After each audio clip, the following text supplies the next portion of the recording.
Pada kesempatan kali ini kami akan membahas mengenai Yahudi Kabbalah. Pada abad pertengahan, di Barat sedang terjadi pergulatan antara akal dan agama. Akal adalah refleksi dari rasionalitas yang terkurung oleh dogma-dogma gereja yang tidak jelas.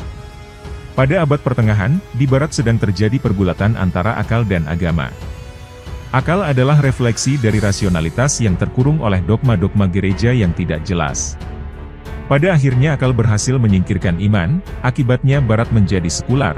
Inilah masa Renaissance, kelahiran kembali. Setelah melewati masa Renaissance, masa itu masih terus mempengaruhi umat manusia hingga ke zaman modern ini. Iman dan agama semakin terpuruk dalam lautan rasionalitas dari akal. Di Barat, gereja semakin ditinggalkan jamaahnya lantaran rumah ibadah tersebut menjadi penghalang dalam mengekspresikan kebebasan akal. Madonna, salah seorang diva musik dunia, memilih untuk mempelajari dan mempraktekkan ajaran Kabbalah, disusul oleh Demi Moore dan sederet artis kondang lainnya. Saat ini Kabbalah menjadi agama alternatif bagi sejumlah selebritis dunia. Faktor apa yang seolah menghipnotis minat sehingga Kabbalah menjadi pilihan mereka? Kabbalah adalah kepercayaan Yahudi yang sangat rahasia karena disampaikan hanya pada anggota-anggota tertentu dengan cara dari mulut ke mulut. Inti ajarannya ialah ilmu sihir dan ritual pemujaan setan. Secara harafiah Kabbalah bermakna tradisi lisan. Kata Kabbalah diambil dari bahasa Ibrani, kibil yang bermakna menerima atau tradisi warisan. Dengan demikian ajaran Kabbalah mempunyai arti menerima doktrin ilmu sihir, okultisme, yang hanya diketahui oleh segelintir orang. Menurut sejarah, Ordo Kabbalah telah berusia 4000 tahun, sejak Nabi Ibrahim AS meninggalkan Sumeria, akhirnya menyebar ke Mesir kuno hingga ke Palestina. Nama lain dari Ordo Kabbalah adalah Ordo Persaudaraan. Salah seorang pendeta tinggi Kabbalah yakni Samiri yang mengajak Bani Israel saat kabur dari kekejaman Raja Firaun di Mesir untuk menyembah anak sapi, simbol-simbol yang melambangkan Lucifer sang cahaya emas saat Nabi Musa sedang menjalankan perintah Allah di tempat lain. Doktrin mistis Kabbalah merupakan induk dari segala ilmu sihir yang ada di seluruh dunia saat ini. Ditinjau dari segi pemahaman, Kabbalah terdiri dari 3 ordo hijau, kuning, serta putih. Ordo putih nyaris tidak teridentifikasi oleh peneliti. Hal ini lebih disebabkan gerakannya sangat rahasia, dan mereka berkonsentrasi pada misi politik. Sedang ordo hijau dan kuning lebih menekankan pada aspek penyembahan terhadap Lucifer. Ajaran Kabbalah diatur untuk menentukan jalannya peradaban manusia dengan membentuk satu pemerintahan dunia, e pluribus unum, di bawah kendali Yahudi. Tradisi Kabbalah ditengarai menghasilkan filsuf besar seperti Plato, Socrates dan lain-lain, juga faham rasisme yang kemudian diadopsi Hitler untuk berkuasa. Untuk menjadi anggota Ordo Putih, harus memiliki gelar magister pada satu disiplin ilmu. Hanya Yahudi dari garis keturunan yang lurus yang diizinkan untuk menjadi anggota. Di dalam fase rekrutmen ini ditempuh melalui pendidikan tidak kurang dari 40 hari. Prinsip ini yang selanjutnya digunakan oleh kelompok persaudaraan Illuminati. Dogma Kabbalah ada relasinya dengan sistem kepercayaan astrologi kuno. Pada hakikatnya Kabbalah telah menyimpang jauh dari agama Yahudi. Ajaran tersebut menjadi doktrin mistis dari keimanan Yahudi yang melenceng dari Taurat. Theodor Reinach, seorang pakar sejarah Yahudi, mendeskripsikan bahwa Kabbalah adalah racun teramat halus yang menyusup dan memenuhi nadi agama Yahudi. Doktrin tentang Tuhan mereka bertentangan dengan isi Taurat itu sendiri. Penjelasan kaum Kabbalis tentang Tuhan direfleksikan sebagai bentuk tertinggi yang tak terlukiskan yang disebut Ein Sof. Adapun Ein Sof telah memanifestasikan dirinya kepada pengikutnya dalam 10 aspek, sefirot, realitas ilahiyah.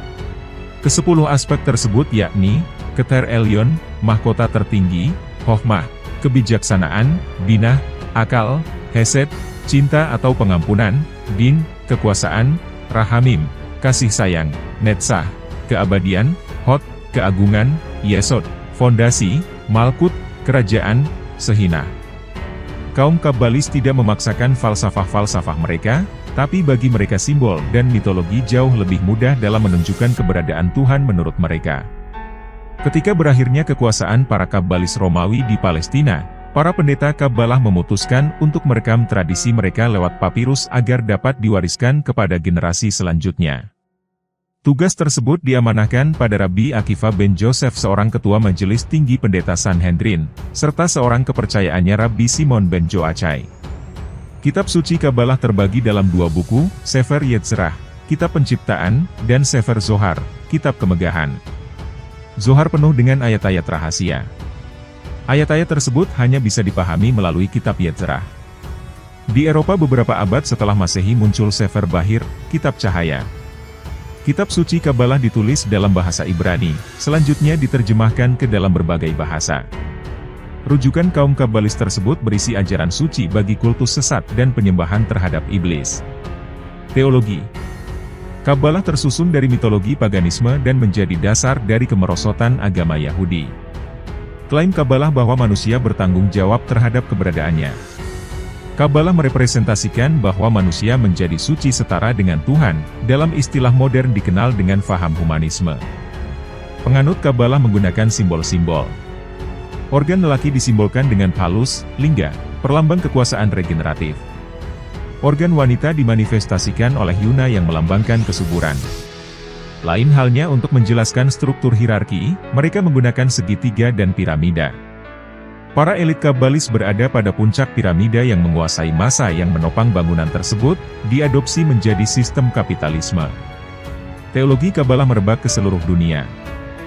Di Indonesia pernah ada gereja iblis, hotel serta nightclub yang dinisbahkan kepada Lucifer. Sedang di Persia kaum Kabalis menyusup ke dalam agama Zoroasterisme. Para pemuka agama Zoroaster disebut dengan magi, ritual ajarannya, magus. Dari istilah itulah muncul ilmu magis. Adapun hadis Nabi Muhammad SAW menyebut bahwa Zoroaster seperti halnya Majusi, aliran ini mempelajari sihir okultisme dan tenung, santet, dengan bantuan jin. Seiring dengan merebaknya ilmu astrologi dan numerologi, agama Kabalah pun berkembang di Sumeria Mesir, Babilonia sampai ke Persia.